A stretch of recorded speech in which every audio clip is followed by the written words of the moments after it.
Hi guys! I've been wanting this since it came out, and the first time that I went to Superdrug yesterday and it was actually there in my shade, I had to buy it, and that is the Garnier BB cream. Now let me give you a little bit of a blurb about it. It says, immediately perfected skin, evens tone, boosts glow, blurs imperfections, smooths fine lines, 24-hour hydration and SPF 15, which is pretty good. Now, I didn't expect too much of it. I've already been weaning myself off foundation completely. So I've been using, prior to using this today, I have been using this Clinically Morning Energy Moisturiser and this You Rebel from Benefit. And I've been mixing a teeny bit of that with lots of this. And so it's been hardly any coverage at all. Bearing in mind that this is a tinted moisturiser, I've been getting used to having not so much coverage, just a little bit of tint, a little bit of something to kind of even out my skin tone, I suppose. And my skin, I feel, has been really responding really well, and I'd like to keep that up. So when the BB cream came out, I thought, oh my god, I've got to keep up the no foundation, just so that this can really be given the best run I can possibly give it. So when I finally got it, I was really excited, and I used it this morning. I have got before and after pictures, which I'm going to put on my blog, so you can check out that link below. And I haven't actually looked at the before and after pictures properly yet, but I think, from having put them on my face, obviously, I think that it did blur everything out a little bit. The thing that I was expecting, because I've read lots of other reviews about it, was I thought that it was going to stretch a little bit further than it does. I'll show you it on my hand, if you see how thick it is. That's how thick it is. It's really thick. Like, I'll give you it as an example. Here's the Natural Collection Tinted Moisturiser. It's a lot more liquidy next to it. And the Benefit Tinted Moisturiser, which is like crazy dark. Again, a lot more liquidy. If you see them, they're like foundation kind of texture. Well, I say foundation, more like sheer glow kind of texture. They're really thin, and so they stretch a long way. Whereas this, although I've been told it goes a long way, I don't think it does. It's kind of the consistency of a thick foundation or an oil-free moisturiser. So you're going to need to put enough on that will cover your entire face and like neck, because you don't want the tide mark. But I'll show you how it blends. It does still, stretch.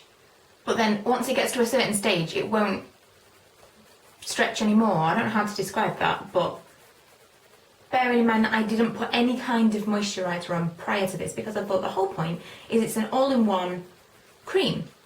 So I didn't use any kind of moisturiser, and it kind of dried quite quickly when it was going onto my face, so it didn't give me an awful lot of time to work with it. I needed more product than I wanted, and I needed more product than I thought I was going to need from this, because it's quite a small little bottle for $9.99. Anyway, so put it on.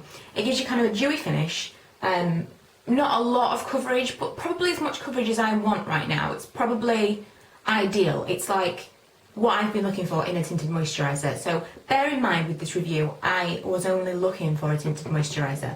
Like, I knew that it was a BB cream, I knew it was supposed to do all these special things. I don't know, are we calling it a blemish balm or a beauty balm? It seems to be, I see so many different reviews there calling it different things. If it's a blemish balm, then wow. If it really does combat blemishes and things as well, then that's fantastic. That's just like an extra benefit for me. But if it's a tinted moisturiser that doesn't clog your pores and it doesn't make anything worse, then that, for me, it will have done its job. But $9.99 is quite expensive for me to spend that kind of money on something that's this small, that I actually need a lot of the product, or a lot more of the product than I anticipated. But nonetheless, I feel like it did blend everything out. At the moment, right now, what I've got on my skin is just the BB cream, and then I've got a little bit of under eye concealer, a teeny bit of concealer on redness here.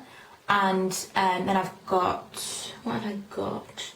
Oh, MAC Skin Finish in Natural. So it's really not, I haven't got anything else foundation-wise on my face at all. And I think this is a really nice coverage for me. And I don't have fantastic skin, but I think that the longer you go without foundation, the better your skin becomes. So if you can wean yourself off foundation completely and just use this and a little bit of concealer where you need it, then the rest of your skin has got time to breathe, and then in the places that you need concealer, perhaps you won't need it so much anymore. I think it's a great idea. I think if you can possibly do it, it is going to be beneficial for your skin. But I want you to make aware that that's why I wanted this product.